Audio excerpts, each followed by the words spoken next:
Bienvenidos sean todos a este podcast de la ESEF, a cargo del grupo 106, que participa su compañero Miguel Ángel Pérez Esquivel y un servidor Jorge Luis Navarro Saldo. En este nuevo episodio les vamos a hablar acerca de la educación, conocimiento y convivencia, y vamos a analizar un video de educación para la convivencia y resolución de conflictos por parte de Nélida Saitelli, pedagoga, en esta participación y en este proyecto de BBVA Aprendamos Juntos. Educación, conocimiento y convivencia. Nos dice que uno de los ámbitos del quehacer humano de indiscutible vínculo con lo psicológico es la educación. Por lo tanto, la psicología de la educación debe ser un campo de conocimiento obligado en los espacios de formación universitaria. En lo personal, yo pienso que no solamente para la formación universitaria, sino para el desarrollo como sociedad, debemos tener un poquito más de conocimiento acerca de la psicología de la educación, ya que muchas veces pues no solamente la escuela nos educa, sino pues empezamos desde el núcleo familiar, después de la convivencia social, de nuestros comportamientos en sociedad, etcétera. También nos habla de la vulgarización del término de psicología, otra de las cosas con las cuales estoy de acuerdo, ya que pues como bien lo menciona aquí, muchas veces cuando a nosotros como sociedad nos mencionan psicología o algún término parecido, lo relacionamos directamente, valga la expresión, pero como si estuviéramos locos o mal de la cabeza, cosa la cual pues no es así, sino debemos estudiar más el comportamiento de las personas. Nos dice que lo psicológico también tiene que ver efectivamente con el modo en que se lleva a cabo la interacción educativa, haciendo referencia eh, del mundo como actividad.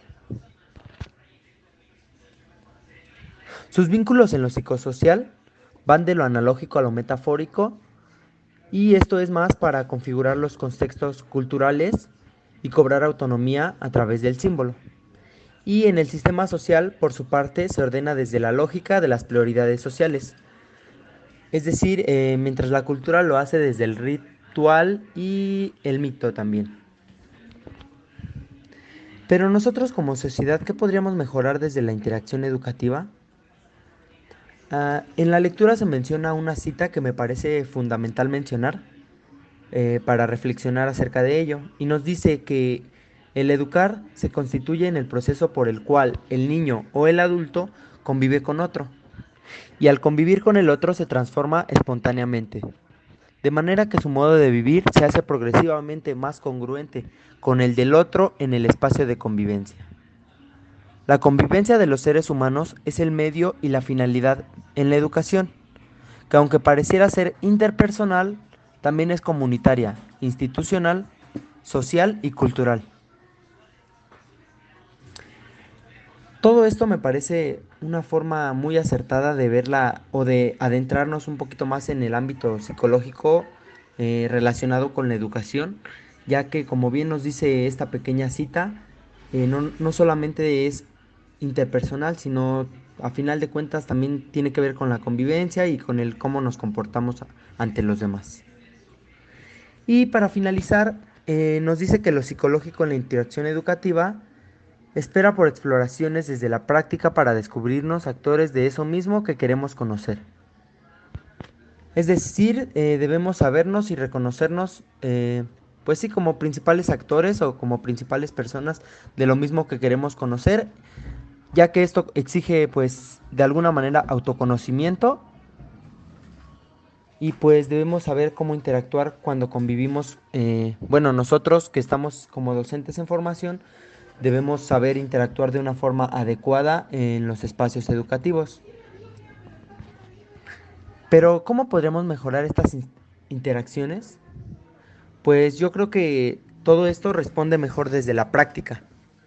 No hay nada como la práctica, debemos tomar nuestro propio contacto también con nuestros procesos psicológicos. Y luego nos menciona que de qué naturaleza son nuestras percepciones, cogniciones, actitudes, valores, discursos, reflexiones y relaciones paradigmáticas en el inevitable contexto cultural. Pues yo considero que también eso depende mucho pues del desarrollo o de la vida que haya tenido cada uno, pero yo creo que en cierta parte eso no marca el cómo vamos a hacer en el futuro, ya que en nosotros está pues hacer el verdadero cambio, ya sea con los niños, con nuestros futuros alumnos, sean adolescentes de secundaria, por ejemplo. Entonces considero que debemos empezar a concebir todo eso y a tratar a los demás no solamente como extraños, sino como otros seres humanos como tal, como personas. Y pues, bueno, yo en esta carrera que estamos estudiando, que es la educación física, considero que lo debemos de hacer de verdad con mucho placer, con mucha alegría y mucho entusiasmo. Recordemos también que el aprendizaje tiene que estar asociado con el placer, con la alegría, el entusiasmo, y no a veces con lo que uno piensa o se cae, ¿sabes? En la ansiedad, la humillación y la frustración. El placer es una de las cosas más importantes en el proceso de formación en una persona.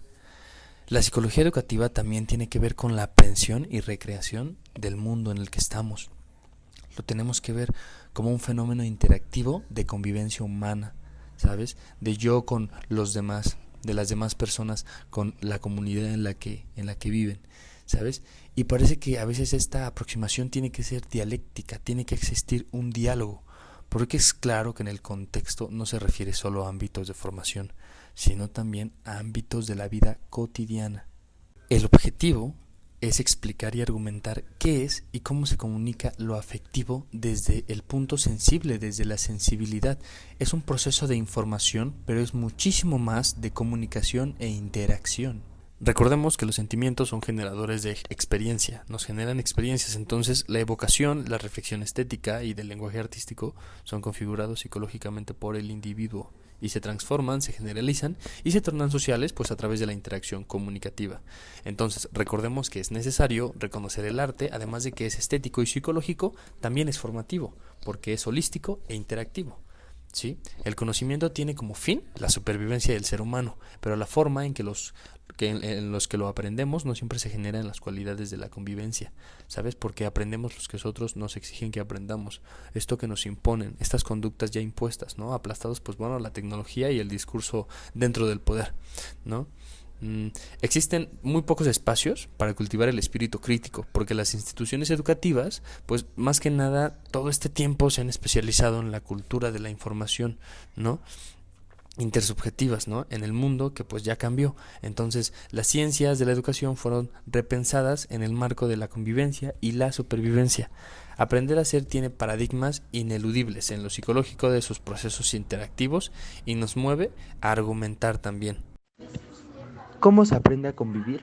Como bien lo dice nuestra autora en este video, la maestra y pedagoga Nélida Saitegui, es necesario practicar. Es decir, debemos convivir de manera consciente y así hay que saber qué relación establecer, cómo te sientes y cómo es esa relación. Los intereses, los deseos y las necesidades son una de las cosas principales que debemos tener claras para una correcta convivencia.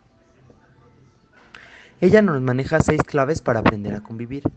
La primera de ellas nos dice que es ¿qué entendemos por convivencia?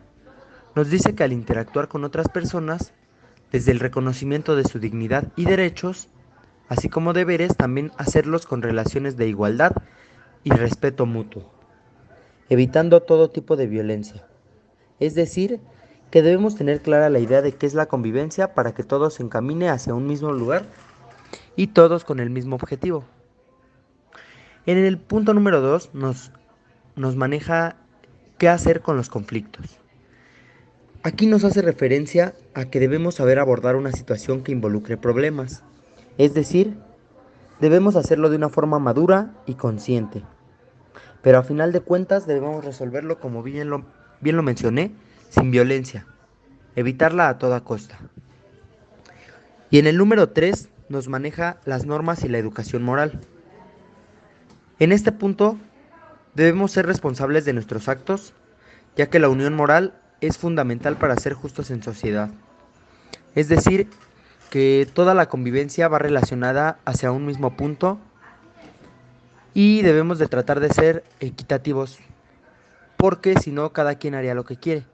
Entonces, lo que nos quiere decir en este punto es que nos debemos educar para la democracia, es decir, que todos seamos parejos y que haya una justicia, por llamarlo de alguna manera, para así desarrollarnos mejor como personas y a nuestros futuros alumnos, para nosotros que estamos como docentes en formación. El cuarto punto que se puede rescatar de esta pedagoga Nélida Saitelli para la convivencia es la participación, ¿sí? La forma en cómo se debe integrar verdaderamente, que se tiene que hablar de una realidad para que de esta manera abordarlo de una forma realista, pues bueno, lograr lo que queremos, ¿no? Lograr personas autómatas, personas suficientes, capaces de poder resolver y poder incluirse dentro de situaciones, ¿no? Que a veces pasa de que se infantiliza mucho a los chicos cuando en realidad es importante escucharlos. Entonces habla mucho de esto, de saber inducir la participación de una forma correcta. El quinto punto es eliminar todo tipo de violencia. Como mencionaba ella, que decía Gandhi, bueno, duro con los problemas, tierno con las personas. ¿Sabes? Es bueno que exista la discrepancia, que exista esta diferencia, porque a final de cuentas logra un crecimiento social, ¿sabes? Que se avance como sociedad, pero bueno, habrá que ver si se está haciendo y tomando el ejemplo correcto, o si en realidad el ejemplo es el que está fallando, se está olvidando en inducir en estos individuos el pensamiento reflexivo. Y la pedagoga menciona que esto se va a pagar caro, que se va a pagar caro el día de mañana. Y el sexto punto, que es la metodología. Y es la parte que yo considero que es importante para nosotros como futuros docentes, ¿sí? Como docentes en formación, es la metodología, la manera, la forma en cómo se enseña, en qué se está enseñando y en la forma en cómo se evalúa, que podría creer que no tiene mucho en relación, pero que es sumamente importante en la convivencia también. Entonces, muy interesante el video de educación para la convivencia y resolución de conflictos.